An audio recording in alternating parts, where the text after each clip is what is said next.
Deathworld girl sits quietly through alien bullies, snaps his neck without standing up. The cafeteria aboard the United Species Academy was a loud, bustling place filled with students from 100 different worlds. Voices chirped, clicked, growled, and hummed, blending into a constant murmur of multilingual chaos. But amidst all that noise, one table remained unusually quiet. The table where she sat. The human. Her name was Evelyn Cole. 16 years old by Terran standards. Short, pale, quiet. Too quiet, the others whispered. It wasn't just because she was human, though that alone earned her plenty of attention. No, it was the way she looked. Not dangerous. Not powerful. Just still. Most species had heard of Deathworlders. The species that crawled off planets designed by nature to kill. But seeing one, being around one, that was different. Humans didn't attend the United Species Academy often. When they did, they were either cocky soldiers or wide-eyed diplomats. Evelyn? She was neither. Just there, and that made her a target. Across the room, the Kethran trio watched her. Muscle-bound, scaled, and arrogant. Their species, the Kethrans, were apex predators from a high-gravity world. Almost 2 meters tall, dense bone structures, triple-layered musculature. Their language didn't even have a word for subtlety. They respected strength and nothing else. Karnak, their self-proclaimed leader, cracked his knuckles as he approached. The other two, Lek and Fesh, followed, snickering in their guttural tongue. Evelyn sat alone, eating her food slowly, fork to mouth. Chew, swallow, eyes lowered, completely ignoring them. Karnak slammed his clawed hand on her table. The entire tray rattled. "Hey, Fragile," he growled in Galactic Common. "Didn't you hear the announcements? Weaklings sit in the corner. This table's for warriors." Evelyn didn't even flinch. She lifted another forkful of food. Ate, chewed, swallowed. The cafeteria quieted slightly, nearby students glancing their way, some with morbid curiosity, others with pity. Nobody intervened. You didn't interfere when a Kethran picked a target. That was dangerous. Lek leaned down. Maybe her translator's broken. Fesh sneered. Or maybe her spine is. The trio laughed. Evelyn's gaze remained lowered, her hands resting on the table beside her food tray. Calm, still, silent. Karnak's amusement faded to irritation.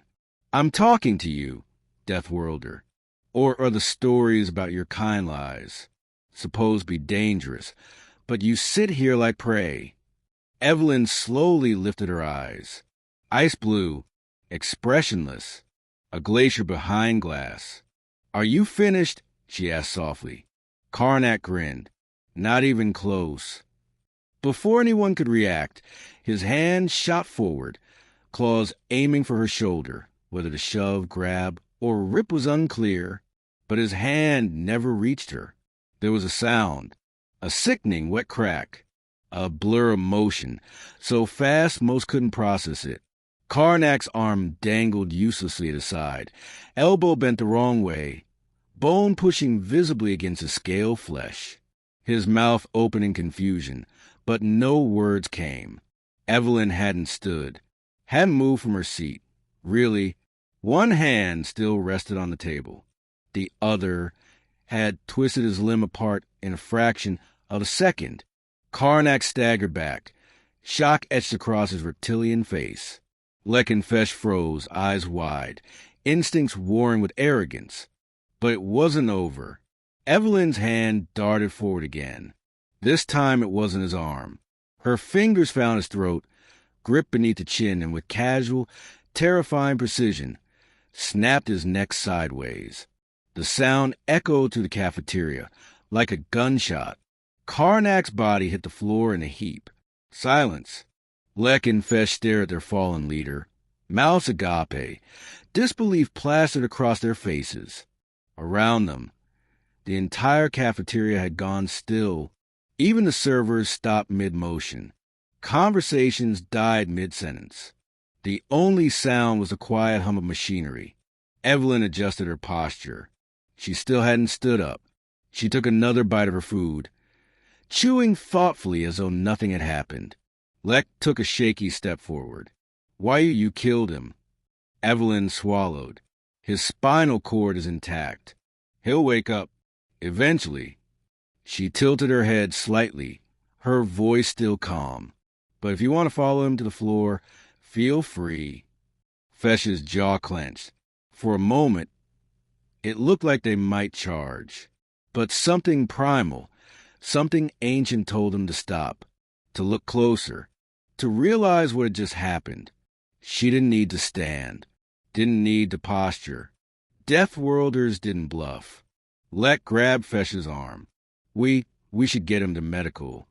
Together, they lifted Karnak's unconscious form and retreated, shoving past tables as they fled.